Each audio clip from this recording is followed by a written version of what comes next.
Basic Fun Toys and Ren Beanie send me a package. I immediately knew what it was the second I opened the box. It's a Care Bear. Here's what the full box looks like. They're called Care Bears Color Splash. And I hope I get a good one because I will be replicating whichever bear is in the box into a cake. I got Togetherness Bear. It's so cute. It's almost like a rainbow tie-dye. I opened it up so I can get a full look at all of the details that I'll be adding to the cake. I started out with 3 layers of 5-inch red velvet cake and vanilla buttercream for the filling. I stack them up and then I grab my serrated knife to begin carving the top. This is going to be the Care Bear's body, and once I'm happy with the shape, I grab my buttercream and begin crumb coating. I smooth out a thin layer and place the cake in the freezer. After about 15 minutes, I take it out and apply one more layer of frosting. To get a smooth finish on this sort of dome shape, I use my flexible transparent scraper. And now the cake is all ready for fondant. I made a large batch of fondant using marshmallows and powdered sugar. I rolled out a piece and covered the cake before smoothing it out. I cut off all of the extra fondant that was on the board, and now the body of this Care Bear is all done. I move on to the head, which I sculpt out of Rice Krispies.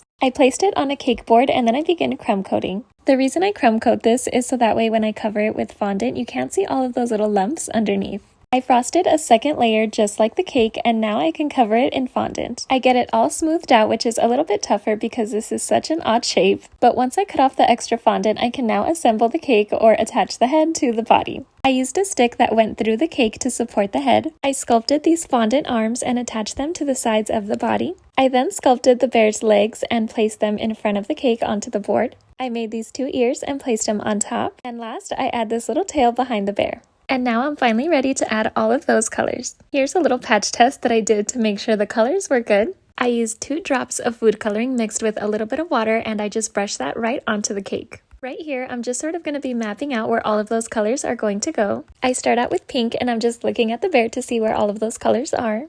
I move on to orange and then yellow, and I just try to blend in those colors as best as I can. And finally, I do the green, blue, and purple. Now that it's all colored, I move on to my airbrush. I was a little bit worried that the colors were just going to go all over the place into the different colors, but it worked out pretty great. Here's what it looks like when I added the orange. Then I airbrushed the blue, which made such a big difference. I moved on to pink, and I skipped the yellow and green because I didn't feel like it needed it, so I finished off with purple. Now that it's all painted, I can finally start decorating. I add a large white fondant circle to the front. I made this rainbow heart and placed it at the center. Then I sculpted this white heart that's also on the Care Bear.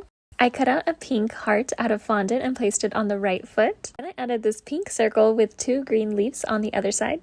I move on to the face. I sculpted the nose, which I think just brings everything together. And I couldn't forget the pink little heart. I added these 2 half circle pieces to the ears. And then I add the eyes, which I made out of white and black fondant using different size circle cutouts. I made these tiny little lashes and added 2 to each eye. They were extremely small. It took me a couple tries, but I finally got it. Then I add these cute little eyebrows. I had to include that pink little heart that was behind the bear. And finally, the last detail is the mouth or the smile. I used a tiny brush and some black food coloring to paint that on, and the bear has a little tongue sticking out, so I made sure to add that in light pink fondant. And now this Togetherness Care Bear is all done. Here's what it looks like side by side. I had so much fun making it. I hope you guys like this one.